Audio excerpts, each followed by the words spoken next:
Salam kerahiman.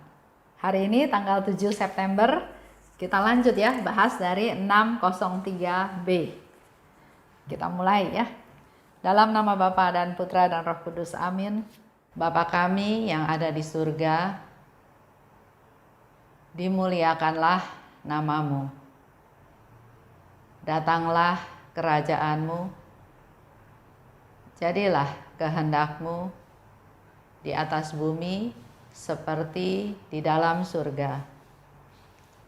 Berilah kami rejeki pada hari ini, dan ampunilah kesalahan kami, seperti kami pun mengampuni yang bersalah kepada kami.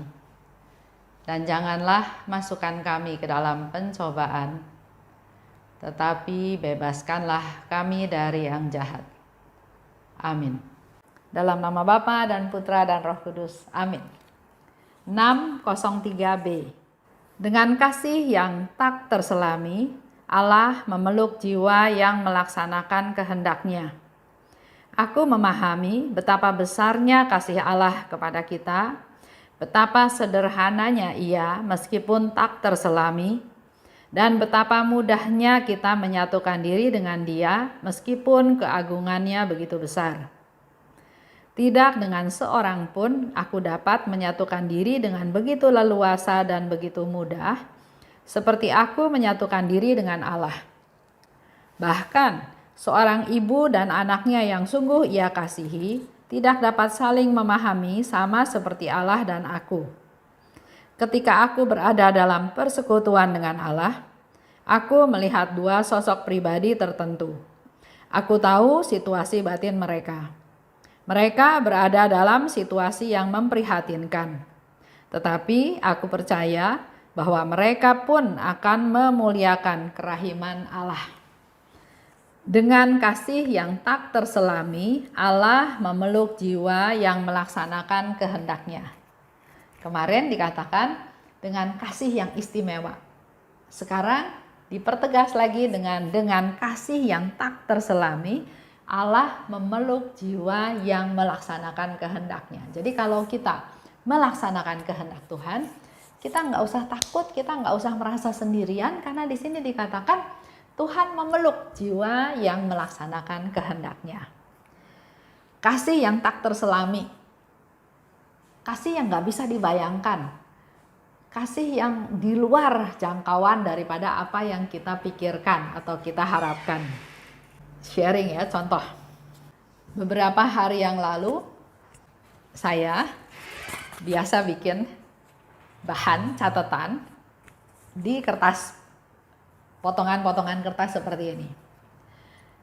Karena buatnya pindah-pindah, kadang di ruang makan, kadang di ruang TV, ya pindah-pindah ya. Akhirnya saya kehilangan kertas ini dalam beberapa hari. Kemudian waktu saya mau rekam, waduh kertasnya di mana ya? Nyari nggak ketemu. Ya sudah, sehari nggak ketemu, besoknya ada inisiatif ingin beres-beres ya. Saya beres-beres barang, kebetulan di rumah lagi nggak ada pembantu. Jadi punya inisiatif lah, beres-beres barang. Beresin barang sampai ke meja ya, meja tulis di bawah. Saya jarang pakai meja tulis itu. Saya lihat ada tumpukan kertas. Oh, tumpukan kertas banyak nih ya. Jadi saya bisa pakai lagi buat menulis untuk hari-hari berikutnya. Saya ambil aja. Saya bawa ke atas. Tiba-tiba waktu saya periksa, ternyata di tumpukan kertas itu ada bahan yang saya cari. Saya langsung bilang sama Haryanto ya, saya bilang, aduh Tuhan itu luar biasa baik. Saya cari nggak ketemu, tapi ada dorongan ingin membereskan sesuatu, beres-beres di ruangan, sampai akhirnya saya ke meja itu, padahal saya jarang duduk di meja itu. Tapi ternyata barang itu ada di situ. Padahal saya udah putus asa, saya pikir waduh kalau nggak ketemu ya sudahlah, bikin lagi ya. Tapi luar biasa, dan Haryanto bilang, kalau untuk urusan-urusan rohani seperti itu, Tuhan pasti tolong. Itu yang saya alami. Saya sungguh alami bahwa kasih Tuhan itu nggak bisa terselami, nggak tahu kok bisa begitu baik ya? Padahal itu kan karena keteledoran saya. Saya yang tidak konsisten bikinnya pindah-pindah. Allah itu luar biasa. Allah itu selalu tahu apa yang kita butuhkan. Dan melalui peristiwa kecil itu, saya sungguh mengalami kasih Allah. Mengalami Allah yang mengasihi saya. Betul, betapa besar kasih Allah kepada kita. Di situ dikatakan ya, betapa sederhananya Dia. Allah itu kan maha kuasa, maha esa, maha agung. Keagungannya luar biasa. Tapi Suster Faustina di sini dikatakan betapa sederhananya Dia. Ya, betapa mudahnya kita menyatukan diri dengan Dia. Kalau kita melaksanakan kehendak-Nya, kita sudah bersatu dengan Tuhan. Padahal Tuhan itu kan yang maha esa, maha besar, maha kuasa. Sedangkan kita, papa nggak berdaya, berdosa. Tapi Allah itu sedemikian sederhananya sehingga Dia mau menyatukan diri dengan kita yang papa, yang berdosa, yang tidak berdaya, kalau kita mau melaksanakan kehendak-Nya. Betapa mudahnya kita menyatukan diri dengan Dia meskipun keagungannya begitu besar. Ya, itu yang dikatakan oleh Suster Faustina. Untuk Suster Faustina, kesatuannya dengan Allah itu dia umpamakan begitu eratnya hubungan dia dengan Tuhan, sehati ya, sepikir dibandingkan dengan ibu yang dengan bayinya atau dengan anaknya yang sungguh dia kasihi, itu pun nggak bisa saling memahami seperti Allah dengan aku, kata Suster Faustina. Jadi relasinya itu begitu dekat. Kalau kita melaksanakan kehendak Allah, maka semakin hari semakin kita bersatu dengan Allah, semakin kita bisa tahu, makin kenal, makin tahu apa sih yang Tuhan kehendaki. Persatuannya sungguh erat. Karena Suster Faustina tahu kehendak Allah dan Suster Faustina melaksanakannya. Jadi udah nggak ragu-ragu lagi. Tahu kehendak Allah, laksanakan. Untuk tahu kehendak Allah, ya kita harus bersatu dengan Tuhan. Kita harus melaksanakan kehendak itu, baru kita bisa makin hari makin bersatu dengan Tuhan. Sharingnya Suster Faustina ya. Ketika aku berada dalam persekutuan dengan Allah, aku melihat dua sosok pribadi tertentu. Jadi pada waktu Suster Faustina bersatu dengan Allah, dia diberi kuasa, diberi talenta, diberi kemampuan untuk melihat dua sosok pribadi tertentu. Dan di situ dikatakan, aku tahu situasi batin mereka. Mereka berada dalam situasi yang memprihatinkan. Tapi aku percaya bahwa mereka pun akan memuliakan kerahiman Allah. Jadi kalau kita bersatu dengan Tuhan, kita dekat sama Tuhan, kita menjadi jauh lebih peka. Dia bisa tahu keadaan jiwa, dia tahu jiwa itu keadaannya bagaimana, yaitu sedang sangat memprihatinkan. Tapi di bawahnya dia katakan, aku percaya. Jadi Suster Faustina punya iman, percaya bahwa mereka pun akan memuliakan kerahiman Allah. Apakah percaya? Titik. Kalau menurut saya Suster Faustina percaya, dia juga akan mengalami kerahiman Allah. Yang dilakukan oleh Suster Faustina adalah dia berdoa, menjadi silih untuk supaya jiwa yang sedang mengalami penderitaan atau mengalami situasi yang memprihatinkan ini bisa sampai ke satu titik merasakan kerahiman Allah. Suster Faustina lihat ada dua pribadi yang sedang punya keadaan situasi yang memprihatinkan. Dia nggak acuh tak acuh, nggak ya sebodoh amat, enggak. Dia percaya dia juga akan mengalami kerahiman Allah. Artinya dia berdoa, dia mohon pada Tuhan supaya dua pribadi ini juga mengalami kerahiman Allah.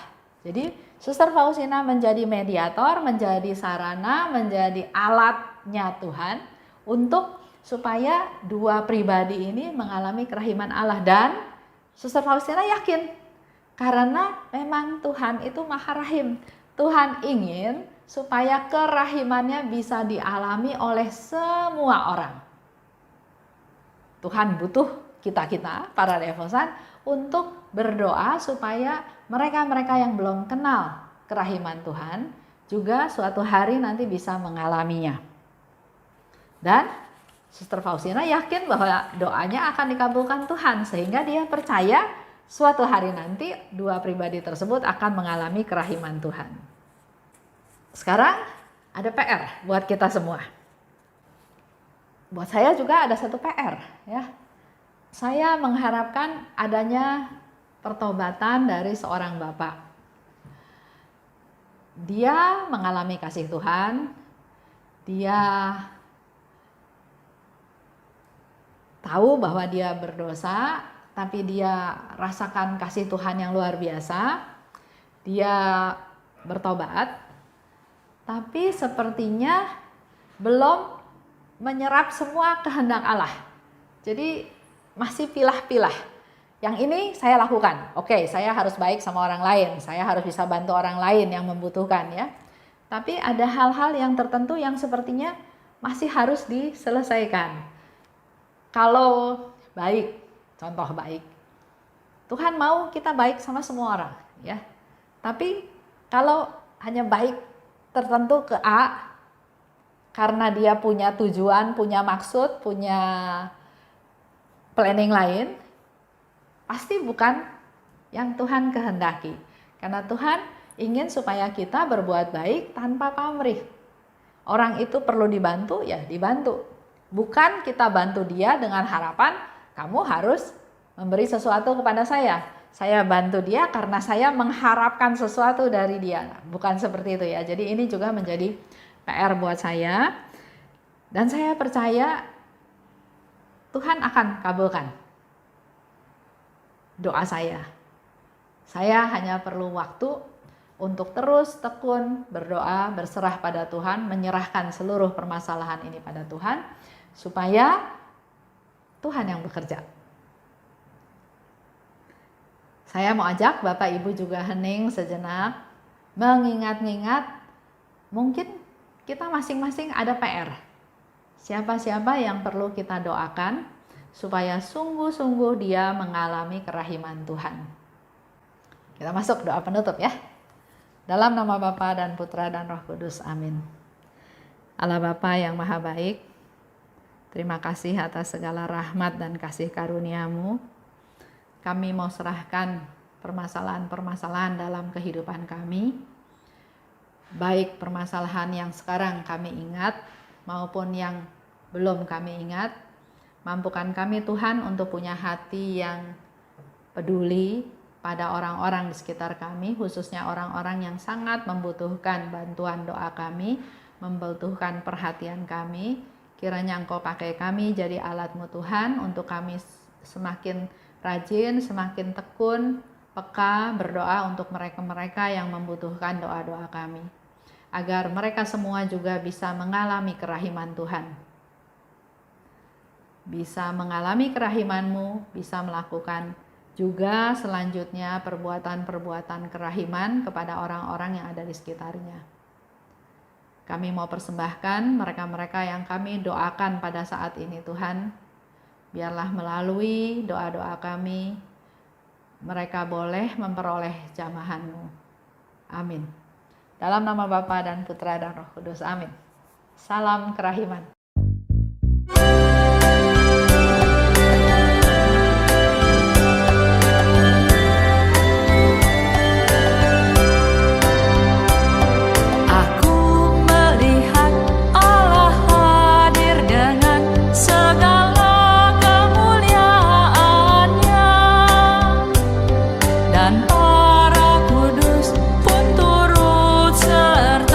Bersuka cita bergembira.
segala nyanyian indahnya,